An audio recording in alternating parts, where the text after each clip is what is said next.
If you've been feeling at all stuck and not sure how to move forward, this message is for you. Hi, my name's Kelsey. I'm an intuitive guide, and today I'm pulling some cards for the collective about the energy of the week ahead. Keep in mind, this is a general collective reading, so take what resonates, leave what doesn't. In any case, I'm grateful you stopped by today. Before we get started, I did set the intention that this is a timeless reading, so regardless of when it was posted, whenever you come across it, it shall be relevant. Let's get into this. All right, so getting some big mental conflict here, kind of not sure how to step forward. You may be feeling kind of stuck or stagnant in your journey. This happens from time to time.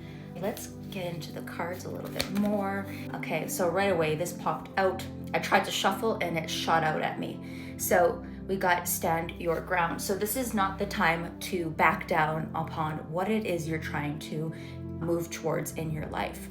This doesn't mean force. What this means is stand your ground in a firm way. Keep doing what you're doing in order to bring in what it is you want. This is the energy of standing by what you believe in and your convictions, right? Regardless of this mental fog, we are going through a Mercury retrograde right now. So collectively, we are all experiencing kind of a foggy energy, but that doesn't mean you stop working towards what it is you want. Let's pull a few more cards. So we're being told to stand our ground.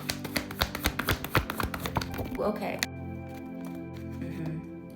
We got the temptation card, and then we got the sacral chakra card right after. So let's get into this. So you are being reminded here to stay the course. Even though the pathway isn't super clear ahead, you're being asked to stand your ground. You're also being asked to look into maybe the habits that you tend to lean into. Is it substances? Is it relationships that aren't working? Is it harmful behavior that doesn't help you, right? That's that temptation card. Maybe there's too much emphasis on material things, physical things, escapism, right?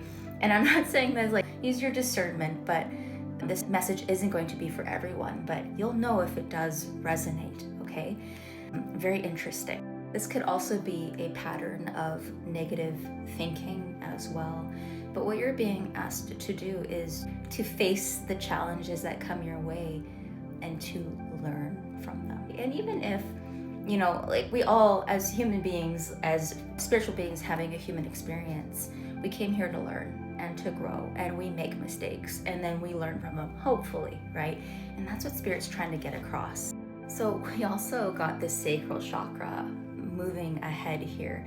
So the sacral chakra is like about creativity and desire, and oftentimes that can go hand in hand with temptations. So this is about kind of like working through those feelings, and I think that sacral chakra work is going to be incredibly important this coming week, and then in the coming weeks from this point on. It's always important, right? But how can you work on keeping your sacral chakra center open and flowing and healthy? With the sacral chakra, we don't want it to be blocked or underactive, and we also don't want it to be overactive, right? That causes a lack of boundaries, codependency, and indulgence in life's pleasures here, right? So you're really gonna wanna make sure it's in a balanced state, like movement, dancing, moving your hips. We store a lot of trauma in our hips, especially if you identify as a female. A lot of us carry that trauma in our hips. Yoga, using like being in water is really healing as well. Journaling, meditation, maybe just placing your hand over your sacral chakra and breathing in, right? Whatever it is, and practicing boundaries is also really important. So there may be something in your life that you need to set boundaries with. So let's close out here. Okay, shot out here.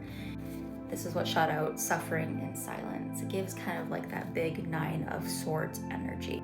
I feel like a lot of you need to be gentle with yourself here. There may be the tendency to beat yourself up over things that have happened in the past, or things that you can't control, right? This card usually signifies that, it's something that's, And while we have lots of things going on in the external world, this feels like something that's internal, especially if we're dealing with temptation. If we're trying to cut things out, set boundaries surrounding things that don't serve our highest good. So, like I said, life is a journey, life is a big lesson. So it's time to lean into those lessons. What can you learn from this week? So let's close out here. Let's see one last message for the week ahead. To be forewarned can be a very positive thing. Throat chakra. So it's important that you express yourself this week. If you're feeling a certain way, acknowledge those emotions. If you are feeling anxious, or if you need to talk to somebody, if you have a therapist, book with that therapist. If you have like a friend that is willing to listen to you, talk to somebody you trust, right? But it's about getting those emotions out. You can write out what you're feeling in a journal, and it might be really helpful to you. So that throat chakra, really important as well. And on the other side of this, I see some beautiful lessons. We have the love begins.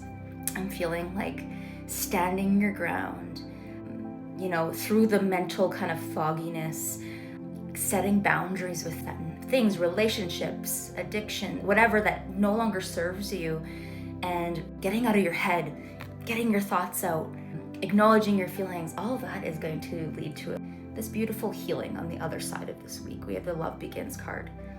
I love that. If this resonates, why don't you leave me, I'm really seeing the rainbow here, so leave me a rainbow in the comments if you've made it this far. And if this reading resonated and you want to book one-to-one with me, this is where you can find me. And join myself and my friend Heather Schultz every Wednesday at 5 p.m. Eastern Standard Time for our podcast called Tarot Tales on TubeU. That's where we film, and we stream everywhere every Friday. Have a beautiful rest of your day.